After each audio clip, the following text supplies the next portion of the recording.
Matematik imtahanına düşmüş belə bir kimya sualının izahına baxaq. Səhifəni izləməyi və videonu bəyənməyi unutmayın. Deməli, tapşırıqdan görürük ki, qızdırılan kalsium karbonatın kütləsi verilib 600 qram. Reaksiyadan sonraki bərk qalıqda duzun kütləsi x qram, oksidin kütləsi 2,8 x qram verilib. Oksidin bərk qalıqda kütləsindən danışdığı üçün karbon qazını nəzərə almırıq. O da oksid olmasına baxmayaraq. Çünki bərk qalıq deyirsə, yalnız qalan duzun və kalsium karbonatın kalsium oksidin kütləsi nəzərdə tutulur. Beləliklə karbon qazını nəzərə almırıq. Diqqət eləmək lazımdır.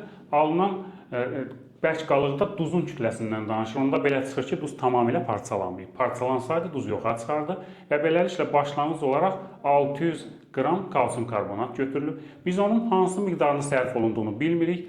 Hesab edək ki, A mol sərf olunub. Bildiyimiz kimi mol miqdarı məlumdursa, kütlə mol miqdarı ilə molyar kütlənin hasilidir. Molyar kütlə 100 olduğu üçün A-nı vuraram 100-ə, 100 A qram parçalanmış olar. Onda yerdə qalan miqdar 600 çıxılsın 100 A-dır. Alınan oksidin kütləsi isə 1 mola 1 mol olduğuna A mola A mol alınır. O da deməli 56 molyar kütləyə malik olduğu üçün 56 A-dır.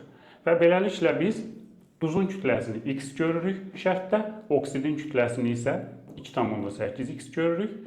Riyazi olaraq bu nə deməkdir? Oksidin kütləsi duzun kütləsindən 2,8 dəfə böyükdür.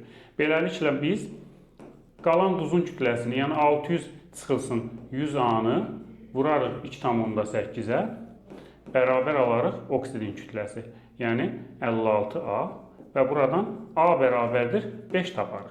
Beləliklə 5 mol kalsium karbonat parçalanmışdır. 1 mol parçalananda 1 mol qaz ayrılır. Deməli 5 mol parçalananda 5 mol qaz ayrılar. 5 mol qazın tutduğu həcmi normal şəraitə görə dəyərləndiririk. 5 vurulsun 22,4 bərabər 112 litr alarıq. Belə sualların aydın izahı üçün, həmçinin mövzuların aydın izahı üçün sürət qruplarımıza qoşula bilərsiniz. Qeydiyyat davam edir. Qoşulmaq üçün 055 597 0151 nömrəsi ilə əlaqə saxlaya bilərsiniz.